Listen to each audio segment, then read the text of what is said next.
UPSC सिर्फ एक परीक्षा नहीं है बल्कि ये जीवन का एक फेज है। ये एक प्रक्रिया है जो इंसान को बदल कर रख देती है।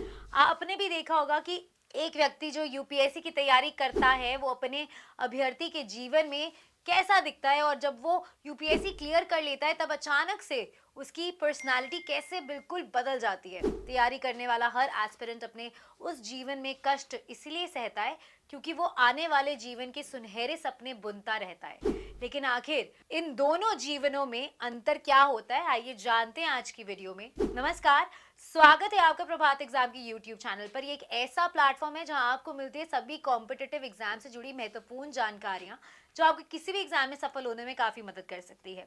अगर आप हमारे यूट्यूब चैनल पर पहली बार आए हैं तो हमें लाइक और सब्सक्राइब दोनों कर लें, और हमारे लेटेस्ट वीडियोस और अपडेट सबसे पहले आप तक पहुंचे उसके लिए बेल आइकन को प्रेस करना भी ना भूलें। तो आइए शुरुआत करते हैं आज की वीडियो की, जो है यूपीएससी की तैयारी के दौरान और यूपीएससी क्लियर करने के बाद जीवन कैसा होता है। जैसा कि हमने पहले बात की कि यूपीएससी एक ऐसा फेज है जो इंसान को पूरी तरह से बदल कर रख देता है। तैयारी के समय व्यक्ति अपने सपनों को सच करने के लिए प्रयासरत रहता है। तैयारी के दिन संघर्ष के दिन होते हैं, और संघर्ष के दिनों में कितने कष्ट झेलने होते हैं ये तो वही बता सकता है जो इसे जी चुका हो या जी रहा हो। हर दिन पढ़ाई तो करनी ही है, साथ ही अलग अलग मुश्किलों का सामना भी करना है, और अकेले ही करना है। जब आप एस्पिरेंट होते हैं तो लाखों चेहरे में एक चेहरा होते हैं, और जब आप यूपीएससी क्लियर कर लेते हैं तो वही चेहरा लाखों में एक बन जाता है। तो आइए जानते हैं कि एक यूपीएससी एस्पिरेंट का जीवन कैसा होता है। हर यूपीएससी एस्पिरेंट का जीवन बस और बस एक चीज के इर्द गिर्द घूमता रहता है, यूपीएससी। तो उठने के साथ दिन की शुरुआत होती है अखबारों के साथ। जी हाँ, उनके लिए नाश्ते की चिंता बाद में आती है, पहले तो जरूरी खबरों की पढ़ने और पढ़कर दिमाग में फिट कर लेना ज्यादा जरूरी होता है। इसके बाद बारी आती है असली पढ़ाई की। अब यहाँ तो वो कोचिंग जा सकते हैं या फिर वो सेल्फ स्टडी भी कर सकते हैं। तैयारी के दिनों में पढ़ाई तो कभी खत्म ही नहीं होती। हाँ, उनकी शक्ल बदलती रहती है, कभी सेल्फ स्टडी तो कभी ग्रुप डिस्कशंस, कभी रिवीजन तो कभी मॉक टेस्ट। आप चाहें जो भी नाम दे, मुद्दा एक ही है, पढ़ाई। इस पढ़ाई के बीच अक्सर ऐसा होता है जब व्यक्ति नितांत अकेला रह जाता है। उस अकेलेपन को दूर करने के लिए अलग अलग लोग अलग अलग तरीके भी आजमाते हैं। कोई कभी कभार एक मूवी देख लेता है, तो कोई खेल खेलना पसंद करता है, तो कोई कुछ लोगों तो ऐसे हो जाते हैं जो शाम या रात के समय चाय की टपरी पर पहुंच जाते हैं जहां उनके दोस्त मिल जाते हैं, और थोड़ी बहुत हंसी मजाक से पढ़ाई का बोझ हल्का हो जाता है। इस अकेलेपन के अलावा एक और समस्या है जो यूपीएससी एस्पिरेंट्स को बहुत सताती है, और वो है फ्रस्ट्रेशन। अक्सर ऐसा देखा गया है कि यूपीएससी की तैयारी का समय लंबे होने के कारण छात्रों में फ्रस्ट्रेशन बढ़ जाती है, जिसके कारण अक्सर स्टूडेंट्स सिगरेट और शराब का सहारा भी लेने लगते हैं। हालांकि आपको ये समझना चाहिए कि अवसाद और निराशा से बचने का ये तरीका सही नहीं होता है, और ऐसे और भी कई तरीके हैं जो आप आजमा सकते हैं, जैसे योगा, मूवी, घूमना फिरना, एक्सेट्रा।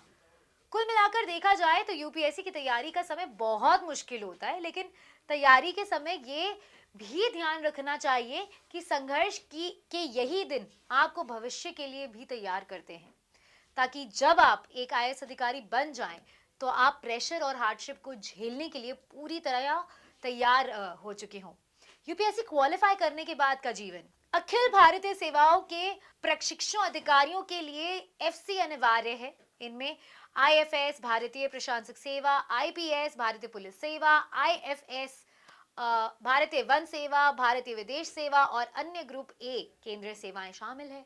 लबास्ता फाउंडेशन कोर्स 15 सप्ताह की अवधि के लिए और आमतौर पर सितंबर से दिसंबर की महीने तक चलाया जाता है। एफसी नए रंग रूटों के लिए प्रशिक्षण की शुरुआत का प्रतीक है। लबास्ता फाउंडेशन कोर्स का फोकस नए भर्ती किए गए अधिकारियों को एक अच्छी तरह से परिभाषित पाठ्यक्रम के माध्यम से राजनीतिक, सामाजिक, आर्थिक और प्रशासनिक मुद्दों से परिचित कराना है। इस प्रशिक्षण के माध्यम से नए अधिकारियों को एक लोक सेवक होने की जिम्मेदारियों को निभाने के लिए ज्ञान, कौशल और दृष्टिकोण से सुसज्जित किया जाता है। लेकिन इसी प्रशिक्षण की का यही एकमात्र बिंदु नहीं है। लबासना फाउंडेशन कोर्स को सेवा की परवाह किए बिना सभी सिविल सेवकों के लिए डिजाइन द्वारा समान रखा गया है, ताकि सरकार कैसे काम करती है इसकी साझा समझ हो। इसके अलावा ये अंतर विभागीय संबंधों को बढ़ावा देता है और सिविल सेवाओं के भीतर मौजूद चुनौतियों और असरों पर प्रकाश डालता है। ओटी में सामाजिक, आर्थिक और राजनीतिक महत्व के विभिन्न विषय जैसे राजनीति विज्ञान, कानून, प्रबंधन, सार्वजनिक प्रशासन और इतिहास और संस्कृति पढ़ाई जाते हैं। जीवन के सभी क्षेत्रों के प्रख्यात विद्वान और विषय विशेषज्ञ विभिन्न विषयों पर व्याख्यान देते हैं और कक्षाएं लेते हैं। इसके बाद अखिल भारतीय सेवा के अधिकारियों को उस राज्य की भाषा सीखनी होगी जहां उन्हें आवंटित किया गया है। लबासना में सीखने के लिए दी जाने वाली भाषाओं में शामिल है असमिया, बंगाली, मलयालम, तमिल, मराठी, उर्दू, गुजराती, कन्नड़, तेलुगु, मणिपुरी, उड़िया, पंजाबी, फ्रेंच और अंग्रेजी। लबासना की आधिकारिक वेबसाइट के अनुसार यहाँ सह पाठ्य चर्चा संबंधी गतिविधियों की एक सूची दी गई है जो फाउंडेशन कोर्स के भीतर व्यवस्थित की गई है। पहले 4 हफ्तों के दौरान लघु सप्ताहत ट्रैक किए जाते हैं, जिसमें एक सप्ताह तक चलने वाला उच्च ऊंचाई वाला ट्रैक भी शामिल है। पोस्टिंग के बाद एक बार जब एक प्रशिक्षु आईएएस अधिकारी के रूप में स्नातक हो जाता है तो उनका शेड्यूल उनके आवंटित पद के अनुसार बदल जाता है। क्षेत्र में तैनात एक अधिकारी के लिए एक सामान्य दिन सुबह 9 बजे शुरू होता है और इसमें विभिन्न दैनिक रिपोर्टों के माध्यम से जाना विभाग या जिले की कई दैनिक कार्यों की निगरानी करना, विकास गतिविधियों और बैठकों के कार्यान्वयन की समीक्षा के लिए विभिन्न क्षेत्रों को दौरा करना मुश्किल है। वैसे तो कहने के लिए इसकी ड्यूटी शाम तक खत्म हो जाती है, लेकिन वास्तविकता ये है कि एक आईएएस आईपीएस अधिकारी हर समय ड्यूटी पर माना जाता है। इसके जिले में कोई भी घटना हो जाए तो सबसे पहले उसे ही पहुंचकर वहां का संज्ञान लेना पड़ता है। तो देखा आपने कि यूपीएससी की तैयारी के समय से लेकर आईएएस अधिकारी बनने तक और फिर आईएएस अधिकारी बनकर रिटायर करने तक एक व्यक्ति का जीवन हर दिन एक नया संघर्ष होता है। तो अगर आपको हमारा ये वीडियो पसंद आया है, इसे अपने दोस्तों के साथ जरूर शेयर करें। अगर आपके पास हमारे लिए कोई भी सवाल है तो उसे कमेंट सेक्शन में लिखकर हमें जरूर बताएं। जल्दी आपसे फिर मुलाकात होगी एक नए टॉपिक पर एक नए वीडियो के साथ। देखते रहिए प्रभात एग्जाम्स। नमस्कार।